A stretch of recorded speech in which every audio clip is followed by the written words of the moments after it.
Hello नमस्कार दोस्तों, स्वागत है आपका आपके अपने यूट्यूब चैनल सरकारी रास्ता में। तो दोस्तों, आज हम बात करेंगे जो हमारी मैथ की सीरीज चल रही थी उसकी बात करेंगे। जो हमारी मैथ की सीरीज चल रही थी उसमें हमने पीछे की 6 क्लास देख ली, जो कि प्रतिशत पर हमारी 6 क्लास हो चुकी है। और प्रतिशत की आज ये हमारी 7वीं क्लास रहेगी।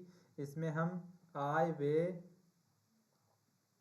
इसमें हम आय व्यय और बचत यानी इनकम एक्सपेंडिचर और सेविंग्स, इनकम एक्सपेंडिचर और सेविंग्स पर जितने भी महत्वपूर्ण प्रश्न बनते हैं जो कि आपके एग्जाम्स में पूछे जा सकते हैं उनके बारे में चर्चा करेंगे। ये क्लास आपकी राजस्थान में किसी भी एग्जाम्स जिसमें मैथ मैथ पूछी जाती है उसके लिए महत्वपूर्ण रहने वाली है, वह अन्य किसी एग्जाम्स के लिए भी महत्वपूर्ण है। इससे आप एसएससी की किसी भी एग्जाम्स को दे सकते हैं। एसएससी के लिए भी ये बहुत ही सफिशिएंट क्लास रहेगी। एसएससी जीडी दे सकते हैं, एमटीएस दे सकते हैं और सीएचएसएल दे सकते हैं। लगभग उनका सिलेबस भी इसमें कंप्लीट कराया जा सकता है। रेलवे की भी आप रेलवेज की भी आप इनमें एग्ज़ाम दे सकते हैं, जो आगे होने वाली है, एनटीपीसी होने वाली है, आरपीएफ की होने वाली है।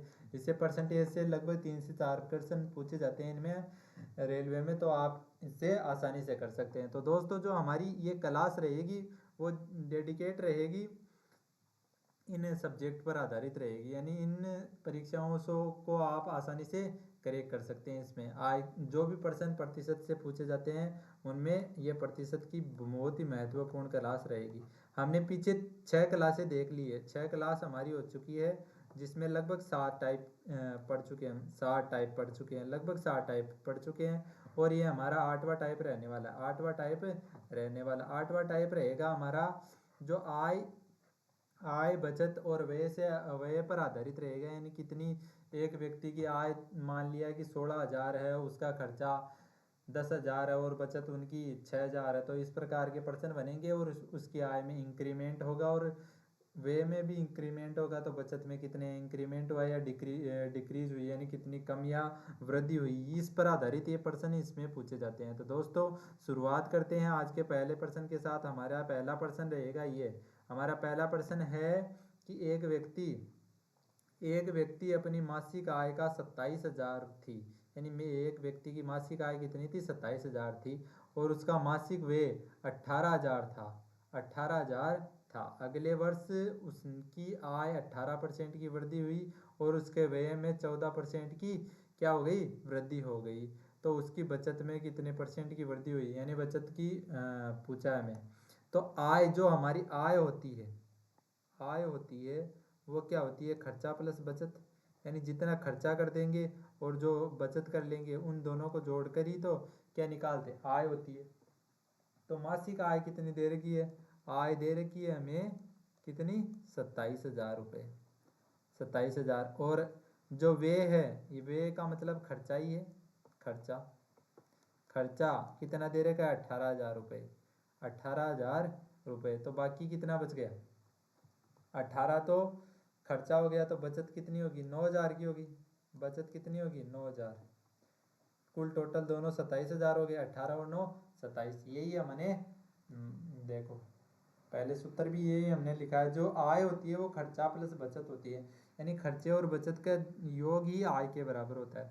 तो ये हमें प्रश्न में दे रखा है कि आय आय यानी जो 27,000 है, आय को आई से लिखते हैं इनकम, और खर्चा होता है एक्सपेंडिचर, और सेविंग्स ऐसे लिखते हैं। जो आय है वो 27,000 है, जो आय है इनकम वो 27,000 है, और जो एक्सपेंसेस है यानी खर्चा है वो 18,000 है, और बाकी जो सेविंग्स है वो 9,000 है। ये मान लिया, घटा दिया। और आगे कह रहा है कि अगले वर्ष उसकी आय 18% बढ़ गई, यानी जो 27,000 है उसमें 28% का इंक्रीमेंट हो गया, 28% की क्या होगी, वृद्धि हो गई। तो 28% की वृद्धि तो किसमें हो गई, आय में हो गई। और 14% की वृद्धि, 14% की वृद्धि किसमें हो गई, 14% की वृद्धि हो गई व्यय में यानी खर्चे में। तो हमें बताना है कि कितने परसेंट की बचत में वृद्धि, यानी बचत कितनी बढ़ गई। तो बचत में वृद्धि ज्ञात करने के लिए सबसे पहले हम नई इनकम है, जो नई इनकम है 1 साल बाद में वो कितनी है वो ज्ञात कर लेते हैं। तो ज्ञात करते हैं। जो 27,000 है उसका 28% निकालते हैं सबसे पहले।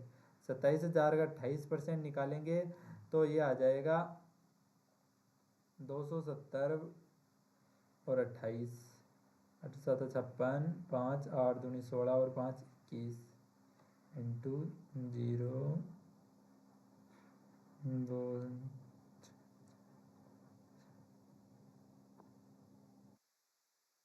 540 ये होगी। तो कितना आ जाएगा 5 और 7 यानी 7,560 रुपये बढ़ गए। 7,560 रुपये बढ़ गए यानी ये कितने हजार हो गया 27,000 में 7,560 रुपये 560 रुपये जोड़ देते हैं तो 6 5 2 1 3 यानी 34,560 रुपये हो गए। यानी 34,000 जो 560 रुपये हैं वो हो गए। और ये कह रहा है कि इनकम तो 28% बढ़ गई यानी 28% हमने बढ़ा दी। और जो एक्सपेंसेज है हमारा वो भी बढ़ा है। तो एक्सपेंसेज कितना बढ़ा है आपके, तो एक्सपेंसेज बढ़ा है आपका। जो एक्सपेंसेज है खर्चा है वो कितना बढ़ा है देखो 18,000 का 14%, 18,000 का 14% बढ़ा है। 14% बढ़ा है इसका मतलब कितना है कि 180 को गुणा 14 से करेंगे तो 8 चौक 32, 3 8 4 3 7 720 इंटू 18 चौक 72 होता है ना, और 180 का 180 8 7 15 है तो 2520 रुपये की वृद्धि होगी। 1800 में 2520 रुपये की वृद्धि होगी यानी कितनी होगी, ये हो गया 20,000 और 520 रुपये, 22,520 रुपये हो गए। 20,520 रुपये हो गए यानी जो एक्सपेंसेज है वो 14% बढ़ गया। तो अब बचत कितनी बढ़ गई, तो बचत निकालने के लिए सबसे पहले हम देखते हैं बचत, जो हमारी बचत है वो कितनी बढ़ गई। सबसे पहले बचत को देखते हैं तो बचत कितनी बढ़ गई। तो एक्सपेंसेज जो इनकम है उसमें से एक्सपेंसेज घटा देंगे। जो इनकम है जो हमारी 34,560 रुपये इनकम है उसमें से क्या घटा देंगे एक्सपेंसेज, जो खर्चा हुआ है 20,520 रुपये का खर्चा हुआ है यानी ये 14,040 रुपये आ गए। 14,040 रुपये आ गए यानी इनकम में कितनी वृद्धि हो जाएगी। अब देखो कि 14,000 जो 9,000 से बढ़कर 14,040 रुपये हो गई यानी कितनी बढ़ गई 5,040 रुपये बढ़ गई ना। 5,040 रुपये कितने हज़ार पर, 9,000 पर। इंटू के लिए 100% है ना। हमें पूछा है कि बचत में कितनी वृद्धि होगी तो बचत में 5,040 की वृद्धि होगी कितने पर, 9,000। पहले 9,000 थी उससे 5,000 बढ़ गई, 5,040 बढ़ गई तो कितने की वृद्धि होगी 5,040 की वृद्धि होगी। अब परसेंटेज में निकालना तो 2 जीरो से ये 2 जीरो कैंसिल हो गए और 1 जीरो से ये 1 जीरो कैंसिल हो गया। 9 पंजे 45 5 बार और 5 बच गए, 9 छिके 54, 9 छिके 54 यानी 56% की वृद्धि होगी। कितने परसेंट की वृद्धि होगी, तो 56% की वृद्धि होगी। तो 56% की जो किस में वृद्धि होगी, बचत में वृद्धि होगी। तो इस प्रकार इस प्रश्न को आप हल कर सकते हैं। बहुत ही शानदार प्रश्न है और इस प्रकार के प्रश्न आपको एग्जाम्स में बार बार देखने को मिलते हैं। तो दोस्तों जो हमारा अगला प्रश्न रहेगा वो है ये, जो हमारा अगला प्रश्न है कि आस्था नाम का कोई लड़की है, वो अपनी कुल आय का 15% तो यात्रा में और शेष अपनी आय का 20% भोजन पर खर्च कर देती है और फिर वह 380 रुपये का दान दे देती है और उसके बाद वह 2,000 रुपये बचाती है। तो उसकी कुल आय ज्ञात कीजिए, यानी उसकी कुल आय बतानी है हमें कितनी है। तो कुल आय हुई है उसकी वो कितनी होगी। तो कुल आय बतानी है के लिए सबसे पहले हम देखते हैं कि कितना परसेंट, कि मान लिया कि वो x रुपये कमाती है, उनमें से 15% यात्रा में खर्च कर देती है। हमें बचत दे रखी है ना तो बचत ही निकाल लेंगे सबसे पहले हम। तो जो बचत है 15% खर्च करने के बाद उसका बचेगा कितना, 85% बचेगा। और फिर 20% खर्च शेष आ जाए, यदि शेष आ जाए तो इसमें सक्सेसिव लगता है, सक्सेसिव, सक्सेसिव लगता है इसमें। सक्सेसिव का मतलब है लगातार गुणा करना, लगातार गुणा करना, जितना परसेंट दे रखा है उससे लगातार गुणा करना। और जो और शब्द आ जाए, और शब्द यदि ऐसा आ जाता 15% की तो यात्रा में खर्च कर देता है तथा 20% इसमें खर्च कर देता है, तो इन दोनों को जोड़ देते, इन दोनों को जोड़ देते। लेकिन ये शेष आ गया तथा के बाद में, और के बाद में शेष आ गया। शेष यानी 15% खर्च करने के बाद जो शेष राशि बची है उसका 20% खर्च कर रहा है। इस प्रकार इस प्रश्न को इस प्रकार इस प्रश्न को आप समझ सकते हैं कि जो शेष राशि है 15% तो खर्च कर दी उसने, जो भी राशि थी उसका 15% तो खर्च कर दिया। 15% खर्च करने के बाद जो शेष राशि बची है, यानी 20% जो शेष राशि बची है, जो शेष राशि बची है 85%, उसका 20% खर्च करेगा। शेष का मतलब होता है जो शेष राशि बच जाती है उसका 25% खर्च करेगा। तो इस प्रकार आप इसको समझ गए होंगे। तो यदि आपको नहीं समझ में आया तो कमेंट बॉक्स में आप कमेंट करके हमें पूछ सकते हैं। तो दोस्तों जो हमारा ये रहेगा कि जो 85% यानी 15% खर्च करने के बाद जो शेष भोजन पर खर्च करता है, भोजन पर खर्च किया तो 80% बच जाएगा, यानी 80% बच जाएगा। तो 80/100 बराबर जो माइनस फिर इसी राशि में से कितनी, जो अक्स राशि है उसी में से 380 रुपये किस पे खर्च कर दिए, दान दे दिया। जना दान देने के बाद में इसको 2000 रुपये बच गए। तो 70 5 85, 5 से काटेंगे और 5 से काटेंगे तो ये 20 बार, 5 से काटेंगे ये 16 बार, 5 से काटेंगे ये कितनी बार चला जाएगा, 20 बार। तो अक्स बराबर अक्स गुणा 17 × 16/400 आ जाएंगे। 20 को 20 से गुणा करेंगे तो 400 आ जाएंगे। ये 380 माइनस का इधर जाके प्लस का हो जाएगा, तो ये हो जाएगा 2380। 2380 17 से काटेंगे तो 17 एकम 17, 68 चौक 68, 140 बार कट जाएगा। तो अक्स बराबर कितना आ जाएगा, 140 × 400/16 आ जाएगा। तो 16 को 4 से काटेंगे 4 बार और ये 4 से कटेगा तो 100 बार, 4 से ये कटेगा तो ये 25 बार। तो 25 अक्स बराबर कितना आ जाएगा, 140 × 25। तो 25 को गुणा करते हैं तो 25 चौका 100, 10 बच गए और 25 एकम 25, 25 और 10 35। तो 3500 इसका सही आंसर हो जाएगा। जो धनराशि है कुल उसका 35 है, 3500 रुपये उसकी क्या है, धनराशि है। तो 3500 रुपये जो उसकी आय है वो है, जिसमें से 15% वो यात्रा पर खर्च कर देती है, शेष का 20% भोजन पर खर्च कर देती है, 300 रुपये 80 रुपये का दान दे देती है और उसके बाद में 2000 रुपये बचा लेती है। तो इस प्रकार इसको हम ज्ञात कर सकते हैं। तो दोस्तों जो हमारा अगला प्रश्न रहेगा वो है ये, जो हमारा अगला प्रश्न है कि सुहानी 90,000 रुपये की अपनी पूरी राशि आय पर 30% की दर से भुगतान करती है, यानी 30% की दर से कर का भुगतान करती है, यानी टैक्स देती है। और रितिका रुपये वाई की अपनी पूरी आय पर 40% की दर से कर का भुगतान करती है। तो यदि उनकी संयुक्त आय पर कुल 37% की दर से कर का भुगतान हो तो वाई का मान क्या होगा, यानी वाई की इनकम बतानी है, यानी कितनी इनकम वो खर्च करेगी। तो दोस्तों देखिए कि इस प्रश्न को हम कैसे करते हैं। तो इस प्रश्न को हल करने के लिए सबसे पहले जो पूरी इनकम है, जो सुहानी है, सुहानी को एस से लिखते हैं और रितिका को आर से लिख लेते हैं। जो सुहानी है, सुहानी वो कितना परसेंट खर्च कर देती है, 30% खर्च, और जो रितिका है वो 40% खर्च करती है। दोनों मिलाकर कितना खर्च करती है, 37%। तो जो सुहानी है वो कितने रुपए पर 30% का कर देती है, 90,000 रुपये का।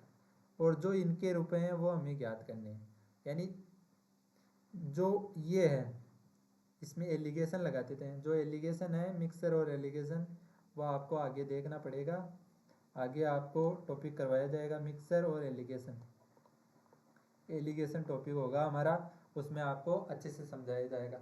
लेकिन आप समझने के लिए सबसे पहले इसको जो 30% और ये 40% है उनमें से जो, और दोनों को मिलाकर 37% देती है, यानी ये तो सुहानी तो 30% देती है और रितिका 40% देती है, दोनों का मिलाकर 37% हो जाता है। ये 90,000 का 30% देती है, ये मान लिया कि कितने x का 30% देती है। तो इस प्रकार इसको याद करते हैं। तो जो 37% है, 40 में से 37 गए तो 3, और 30 में से 7 गए तो 37 गए तो 7, यानी जो 3:7 आ जाएगा। इसका मतलब जो 3 रुपये, ये तो 3 रुपये पर 30% टैक्स देती है और ये 7 रुपये पर टैक्स देती है। 3 का मान ही कितना दे रखा है? 90। कितने गुना? 30,000 गुना। कितने गुना? 30,000 गुना।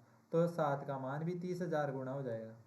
7 का मान भी 30,000 गुना हो जाएगा। तो 7 या 21, 7 या 21, यानी 2,10,000 रुपये। 2,10,000 रुपये इसका आंसर हो जाएगा। 2,10,000 रुपये इसका आंसर हो जाएगा। ये है एक शॉर्ट मेथड। और यदि आप एक लॉन्ग मेथड से करना चाहते हैं, तो एक लॉन्ग मेथड भी आपके लिए, जो लॉन्ग मेथड है वो आपके लिए मैं बता देता हूँ। तो लॉन्ग मेथड को आप किस प्रकार कर सकते हैं, जो ये तो आपको समझ में आ गया होगा मेरी, आई होप। लेकिन जो लॉन्ग मेथड है कि मान लिया जो 90,000 है रितिका के, वो 90,000 का 30% तो टैक्स दे देती है, ठीक है। 30% टैक्स दे देती है, प्लस जो रितिका है, सुहानी 90,000 का 30% टैक्स देती है। रितिका जो वाई रुपये कमाती है, उसका 40% टैक्स देती है, 40% टैक्स देती है। ये तो क्या हो गया? दोनों का हो गया। और फिर बराबर क्या हो जाएगा? बराबर हो जाएगा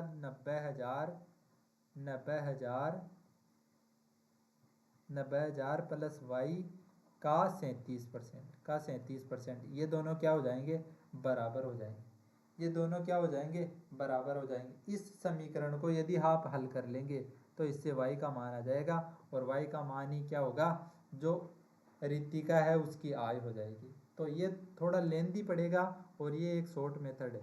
इस शॉर्ट मेथड से आप आसानी से कर सकते हैं। थोड़ा ये समझने में मुश्किल है, लेकिन आसानी से कर सकते हैं। और ये लॉन्ग मेथड है आपके लिए, जो आपको दोनों मेथड बता दिए। मेथड नंबर 1 है, ये मेथड नंबर 2 है जो कि ट्रेडिशनल है, और ये मेथड नंबर फर्स्ट मेथड। दो तरीके से इस प्रश्न को हल कर सकते हैं। तो जो हमारा अगला प्रश्न रहेगा दोस्तों, वो है ये। जो हमारा अगला प्रश्न है वो कि वेंकट अपनी आय का 65% खर्च करता है और प्रतिमाह 1,100 रुपये बचाने में सक्षम है। तो उसकी मासिक व्यय ज्ञात करना है, यानी कितना रुपया का खर्च करता है, यानी 65% खर्च करता है और 1,100 रुपये बचा लेता है। तो कितने रुपए खर्च करता है, ये पूछा हमें। तो प्रतिमाह जो 100% मान लिया कि इसकी आय क्या है? 100% है। उसमें से 65% खर्च कर देता है। 65% खर्च करने के बाद जो बचता है वो कितना बचता है? 35%। 35% बच जाएगा खर्च करने के बाद। 35% बच जाएगा आपका, 35% बच जाएगा। तो 35% क्या है? बचत है इसकी। और जो बचत कितनी दे रखी है? बचत दे रखी है, यानी 35% का मान ही कितना दे रखा है? 1,100 रुपये दे रखा है। यानी इसको काट देते हैं 5 से, 5 7 35, और 5 से काटेंगे इसको तो 5 दूनी 10 और 5 दूनी 10, और ये 0 हो जाए। तो इस प्रकार आप इस प्रश्न को कर सकते हैं। यानी 7% का मान कितना आ गया? 220 आ गया। 7% का मान 220 आ गया। 5 से काटेंगे, 5 दूनी 10, 1 बच गया, 0, फिर 5 दूनी 10 और फिर 0 का 0, यानी 220 आ गया। तो 1% का मान कितना आ जाएगा? 1% का मान आ जाएगा 220/7, 220/7 आ जाएगा। हमें पूछा है कि खर्च, उसका मासिक खर्च कितना है, यानी रुपए में बताना है। 65% तो दे रखा है, लेकिन हमें रुपए में बताना है। तो रुपए में 65%, तो 65% कितना हो जाएगा? 220 गुणा 65/7, है ना। परसेंटेज हटाने के लिए 100, तो 65% का मान ही ज्ञात करना है। तो 65% को 220 को हम गुणा करेंगे 65 से सबसे पहले,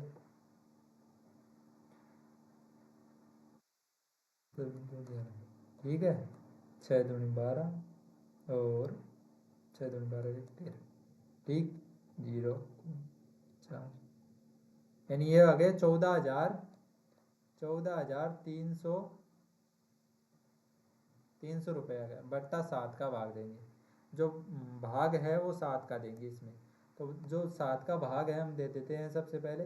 तो जो हमारा 7 का भाग रहेगा वो रहेगा 14 में कितनी बार चलाएगा, 7 दूनी 14, फिर भाग टूट की शून्य आ जाएगी, 3 उतार दिया तो भाग टूट की शून्य, फिर 30 7 चौक 28, 7 चौक 28, 2 बच गए 20 में 7 दूनी 14, फिर पॉइंट, फिर 6 बच गए, 7 वाटा 56, 7 वाटा 56, और फिर 4 बच गए और 7 पंजे 35, यानी 2042.85, 2042.85 इसका सही आंसर हो जाएगा। यानी बी ऑप्शन इसका राइट आंसर हो जाएगा। यानी जो खर्चा है उसका 65%, उसका मान 2042.85 रुपये हो जाएगा। तो इस प्रकार इसको खर्चे को निकाल सकते हैं। तो दोस्तों जो हमारा अगला प्रश्न रहेगा वो है ये, जो हमारा अगला प्रश्न है कि एक संगठन में 2 कर्मचारी है, ए और बी के कुल वेतन 40,000 रुपये था। ए के वेतन में 9% की और बी के वेतन में 11% की वृद्धि के बाद ए और बी के कुल वेतन में 44,100 रुपये हो जाते हैं, हो जाता है। तो एक का आरंभ में वेतन ज्ञात करना है, यानी जो एक का आरंभ में वेतन ज्ञात करना है। यानी ए और बी का जो वेतन कितना है, सबसे पहले देखते हैं ए प्लस बी का जो वेतन है वो कितना है, 40,000 रुपये। और जो इनकम वृद्धि के बाद कितना हो जाएगा, वृद्धि के बाद हो जा रहा है 44,100 रुपये, यानी कितने बढ़ रहे हैं, 4,100 रुपये की वृद्धि हो रही है, 4,100 रुपये की वृद्धि हो रही है। ये कह रहा है कि ए के वेतन में तो 9% की वृद्धि और बी के वेतन में 11% की वृद्धि है ना। ए के वेतन में तो 2% की वृद्धि और बी के वेतन में 11% की वृद्धि हो रही है। तो ए का आरंभिक वेतन कितना है, यानी यदि दोनों के वेतन में 11% की वृद्धि, ए और बी, ए के वेतन में कितने परसेंट की वृद्धि हो रही है, 9% की वृद्धि, और बी के वेतन में 11% की वृद्धि हो रही है, 11% की वृद्धि हो रही है। तो यदि दोनों के वेतन में 11% की वृद्धि हो रही होती है, यदि दोनों के वेतन में 11% की वृद्धि हो रही है, यानी इसके वेतन में भी 2% अधिक वृद्धि हो रही होती, तो 40,000 का 11% कितना हो जाता, 40,000 का 11% हो जाता 40,000 इंटू 11/100, यानी ये 0 और 2 0 से 2 0 कैंसिल और 1 0 फिर, और 44 को 11 से गुणा करेंगे तो 4,400 रुपये की वृद्धि हो जाती है, यानी 300 रुपये की अधिक वृद्धि हो जाती है। 300 रुपये कितने मिलते, अधिक मिलते, लेकिन 300 रुपये में अधिक कब मिलते, जब 2% की वृद्धि इसमें हो जाती है। यानी 2% का मान है वही क्या है, 300। यदि 2% बढ़ेगा तब 300 मिलेंगे, तो 1% का मान कितना आ जाएगा, 1% का मान आ जाएगा 150 रुपये, 150 रुपये। तो 100% का मान कितना आ जाएगा, 100% का मान हो जाएगा हमारा, 100% का मान हमारा हो जाएगा 15,000 रुपये, यानी 15,000 इसका सही आंसर हो जाएगा। तो 15,000 रुपये एक की इनकम हो जाएगी, एक की इनकम कितनी हो जाएगी, 15,000 रुपये। तो इस प्रकार इस प्रश्न को हल कर सकते हैं। यदि ये समझ में नहीं आया तो वीडियो को दोबारा देखिए, क्योंकि आपको समझने के लिए थोड़ा ये मुश्किल प्रश्न है। इसको समझने के लिए आपको थोड़ा ज़्यादा दिमाग लगाना। मान लिया कि दोबारा से समझा देता हूँ। मान लिया कि ये ए और बी दोनों की इनकम कितनी है, 40,000 रुपये। एक के इनकम में 9% की वृद्धि और बी के इनकम में 11% की वृद्धि हो रही है। दोनों के अलग अलग तो निकाल नहीं सकते, क्योंकि इनकी इनकम एक ही है। पता नहीं कि कितनी इनकम, ए की इनकम कितनी है, बी की इनकम कितनी है, इसलिए हम मान लेते हैं कि दोनों की इनकम में 11% की वृद्धि हो रही है। तो 11% की वृद्धि हो रही है। तो 11% की वृद्धि क्यों हो रही है? तो 11% की वृद्धि होएगी तो ये 4400 रुपये अधिक मिलेंगे, लेकिन मिल रहे हैं कितने हैं? 4100 रुपये मिल रहे हैं, यानी 300 रुपये ज़्यादा मिल रहे हैं। 300 रुपये ज़्यादा क्यों मिल रहे हैं? क्योंकि हमने 2% की वृद्धि ज़्यादा कर दी। तो ये 2% का मान ही कितना है? 300। तो 1% का मान 150। तो 100%, एक की इनकम कितनी होगी? 100% ही होगी। तो 100% का मान 15,000 आ जाएगा। तो इस प्रकार इस प्रश्न को आप हल कर सकते हैं। तो दोस्तों जो हमारा अगला प्रश्न रहेगा वो है, जो हमारा अगला प्रश्न है आज का, कि गीता एक अपार्टमेंट खरीदती है। गीता एक अपार्टमेंट खरीदती है और उसकी ईएमआई का भुगतान करती है, और उसकी मासिक आय 80,000 रुपये है। वह अपने बच्चों की शिक्षा पर 15%, घरेलू कामकाज पर 40% खर्च करती है, जीपीएफ में 10% भेजती है और बैंक बचत में 15% की बचत करती है, और शेष राशि का भुगतान ईएमआई के रूप में करती है। वह ईएमआई के रूप में कितनी राशि का भुगतान करती है? यानी ईएमआई के रूप में कितनी राशि का भुगतान करती है? तो दोस्तों देखते हैं कि जो आय है उसकी, जो आय है वो कितनी है? 80,000 रुपये गीता की। गीता की आय कितनी है? 80,000 रुपये। उसमें से वो 15%, 80,000 रुपये क्या है? एक 100% की वैल्यू है। उसमें से 15% तो क्या कर देती है वो? घरेलू कामकाज पर खर्च कर देती है। 40% क्या कर देती है? खर्च कर देती है घरेलू कामकाज पर। 15% बच्चों की, क्या, बच्चों की शिक्षा पर खर्च करती है। 10% जीएफएफ में भेज देती है, और 15%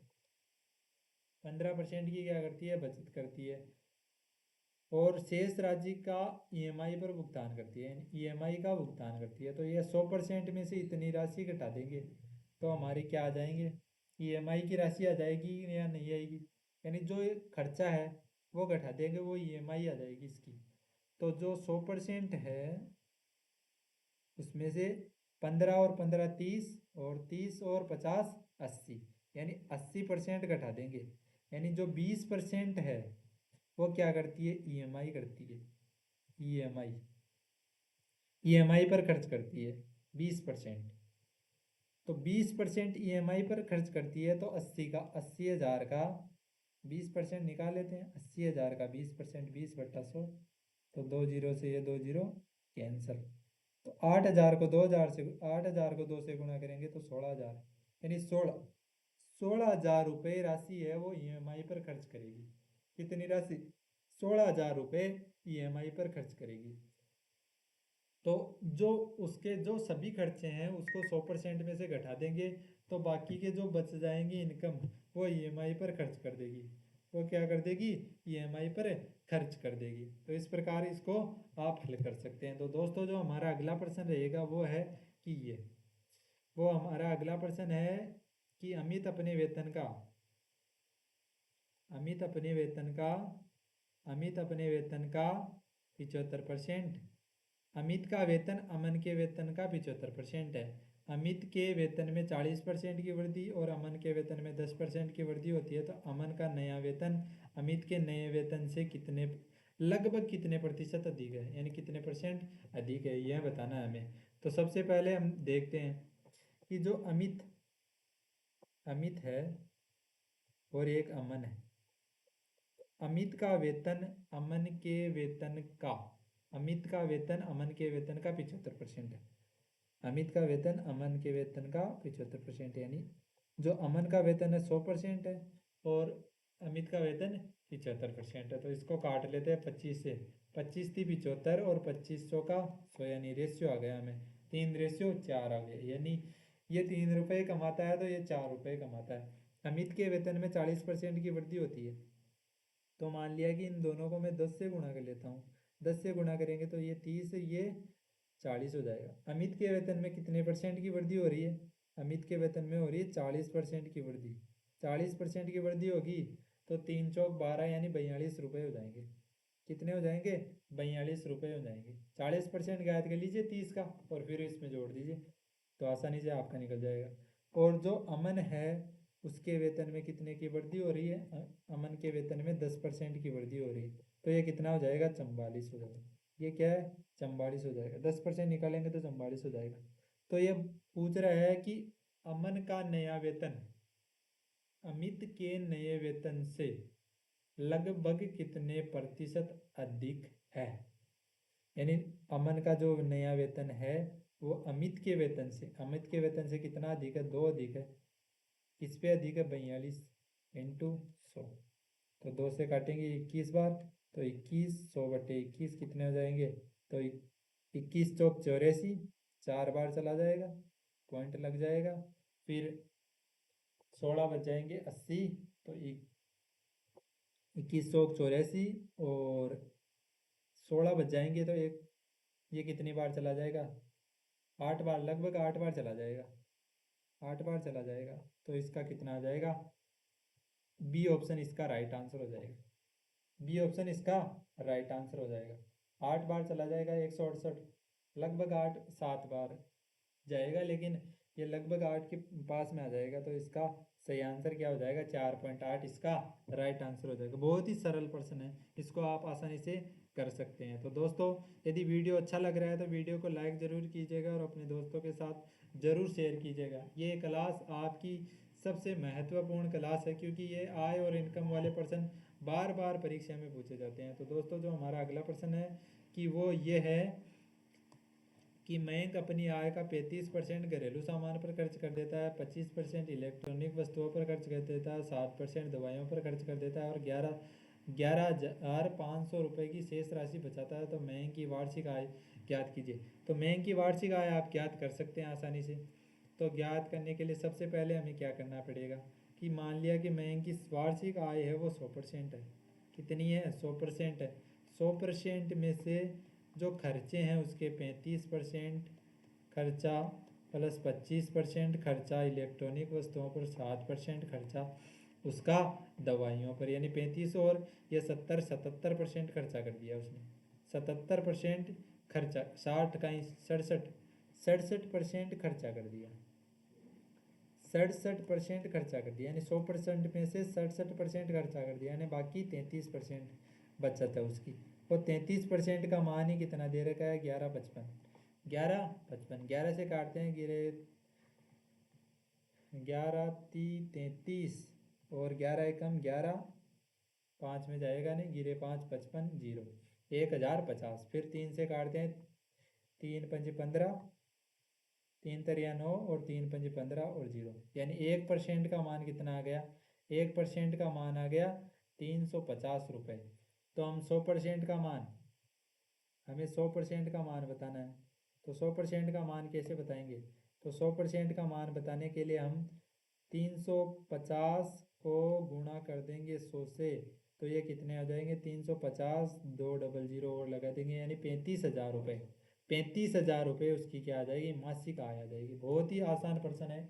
इस प्रकार के प्रश्न हमने पीछे भी किए हैं, आप आसानी से इसको समझ सकते हैं। तो दोस्तों जो हमारा अगला प्रश्न रहेगा वो है ये, जो हमारा अगला प्रश्न है कि एक व्यक्ति अपनी मासिक आय का 40% खर्च करता है और व्यक्ति की मासिक आय 15% की वृद्धि होती है और उसके व्यय में 12% की कमी होती है, तो उसकी बचत में लगभग कितने परसेंट की वृद्धि होगी। इस प्रकार का प्रश्न हमने पीछे करवा दिया आपको। आपको ये प्रश्न कमेंट बॉक्स में कमेंट करके बताना है कि इसका आंसर क्या आएगा। तो दोस्तों हमारा जो अगला प्रश्न रहेगा वो ये आपके लिए होमवर्क रहेगा। ये प्रश्न क्या है, होमवर्क रहेगा। और इस प्रश्न को आप कमेंट बॉक्स में कमेंट जरूर कीजिएगा कि आपका आंसर कितना आ रहा है। यदि आपको नहीं आता है तो कमेंट बॉक्स में पूछ लीजिएगा, आपको मैं इसका कमेंट में पिन कर दूंगा आंसर। तो दोस्तों हमारा अगला प्रश्न रहेगा ये, हमारा अगला प्रश्न है कि एक व्यक्ति अपनी मौजूदा के पास मौजूद उसकी कुल राशि का 20% खो जाने और शेष राशि का 85% खर्च करने के बाद 120 रुपये बचाता है, तो प्रारंभ में उसके पास राशि कितनी थी।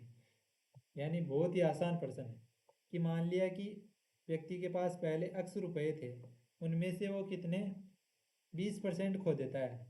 20% खो देता है, इसका मतलब 80% बचाता है।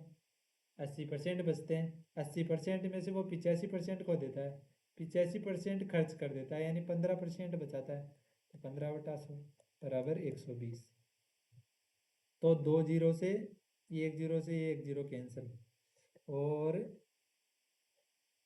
15 अंटे कितने होते हैं? 120। और 8 से ये 8 कैंसिल, एक बार चला जाएगा। तो अक्स बराबर कितना आ जाएगा? 10 को इससे गुना करेंगे तो 1000। तो अक्स बराबर कितना आ जाएगा? 1000। 1000 जो रुपए हैं वो उसकी क्या है?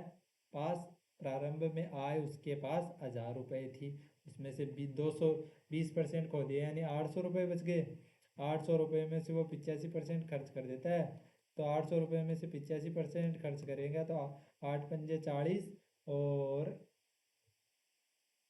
8 पंजे 40, और 8 पंजे 40 और 64, 64 और 68, 68, यानी 800 में से 680 घटाएंगे तो 120 बच जाएंगे। आपका ये आंसर भी सही आ रहा है, क्योंकि बचत इतनी हो रही है और ये आपको ज्ञात भी कर ली। इस प्रकार आप इसको ज्ञात कर सकते हैं। तो इसका सही आंसर हो जाएगा सी ऑप्शन, इसका राइट आंसर हो जाएगा। तो दोस्तों, जो हमारा अगला व अंतिम प्रश्न रहने वाला आय व बचत पर आधारित, ये बहुत ही आसान प्रश्न है, इसको आप आसानी से हल कर सकते हैं। तो दोस्तों, करते हैं इस प्रश्न को। रमेश अपनी मासिक आय का 40% खाद्य पर, 18% मकान किराए पर, 12% मनोरंजन पर, 5% वाहन पर खर्च करता है, और अपनी एक पारिवारिक समारोह के कारण उसने 20,000 रुपये के खर्चे को पूरा करने के लिए किसी ऋणदाता से 16,000 रुपये उधार लेना पड़ा। तो उसका मासिक वेतन ज्ञात करें। उसका मासिक वेतन ज्ञात करना बहुत ही आसान प्रश्न है। सबसे पहले तो हमें देख लेते हैं कि इसका खर्चा कितना है। जो खर्चा है सबसे पहले इसका कितना है? 40% खर्चा कर दिया, प्लस 18% मकान पर खर्चा कर दिया, और फिर 12% कितना किराए मनोरंजन पर खर्च कर दिया, मनोरंजन पर खर्च कर दिया, और फिर कितना है? 5% किस पर खर्च कर दिया? 5% खर्च कर दिया है इसने वाहन पर। तो कितना खर्च किया? 40, 18 और 20, 30 और 35, ये 30 और 35, 35 और 40, 75%। 75% उसने क्या कर दिया? खर्च कर दिया, कर दिया, खर्च कर दिया। 75% खर्च कर दिया है, यानी 100% उसकी इनकम थी, उसमें से 75 खर्च कर दिया। तो बचाया कितना है? 25%। 25% बचाया, और उसे 20,000 रुपये के खर्च को पूरा करने के लिए किसी ऋणदाता से 16,000 रुपये उधार लेना पड़ा। यानी 20,000 रुपये खर्चा हो गई, यानी 20,000 रुपये को क्या हो गया? खर्चा हो गया। यानी 25% का मान कितना आ गया?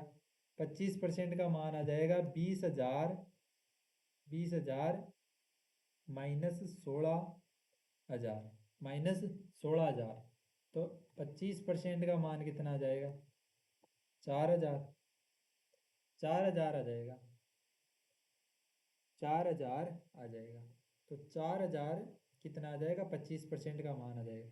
तो हमें भी ज्ञात करना है 100%, मासिक आय ज्ञात करनी है। मासिक आय कितनी होती है? 100%। तो 100% का मान ज्ञात करने के लिए, यानी ये 4,000 बट्टा 25 गुणा 100, ऐसे हो जाएगा। 4,000 गुणा 25 गुणा 100 हो जाएगा। तो 25 से 100 कट जाएगा 4 बार, तो 4 को 4 से गुणा करेंगे तो 16,000 रुपये उसकी क्या आ जाएगी? मासिक आय आ जाएगी, मासिक आय आ जाएगी। 16,000 रुपये उसकी मासिक आय आ जाएगी। तो इस प्रकार उसकी मासिक आय को हम ज्ञात कर सकते हैं। तो ये बहुत ही आसान प्रश्न है, जो आपकी एग्जाम्स के दृष्टिकोण से बहुत ही बढ़िया प्रश्न है और मोस्ट इम्पोर्टेंट प्रश्न है। इस प्रकार के प्रश्न आपको बार बार पूछे जाते हैं। तो दोस्तों, आज का ये वीडियो आपको कैसा लगा? वीडियो अच्छा लगा तो वीडियो को लाइक कीजिएगा और अपने दोस्तों के साथ शेयर कीजिएगा। और यदि आप पहली बार विजिट कर रहे हैं इस चैनल पर तो चैनल को सब्सक्राइब जरूर कीजिएगा। और जो हमारी पीछे की जो 6 क्लासें प्रतिशत की हो चुकी है उन्हें भी ज़रूर देखिएगा, क्योंकि यदि आपने शुरू से नहीं देखा तो आपको समझ में नहीं आएगा। और यदि ये 7 क्लास देख ली तो आपका परसेंटेज टॉपिक बहुत ही कंप्लीट तरीके से कंप्लीट हो जाएगा। 2 क्लास और होगी इस परसेंटेज टॉपिक की, और ये हमारा परसेंटेज टॉपिक कंप्लीट हो जाएगा। और इन 2 क्लास के बाद में आपका परसेंटेज टॉपिक एकदम कंप्लीट हो जाएगा, और उससे कोई भी पर्सन इससे बाहर नहीं आएगा, यानी इन पर्सनों से बाहर कोई भी पर्सन आने वाला नहीं है, यानी लगभग सभी टाइप इसमें कंप्लीट हो जाएंगे। तो दोस्तों मिलते हैं हमारे अगले वीडियो में, तब तक के लिए धन्यवाद, थैंक यू, राधे राधे।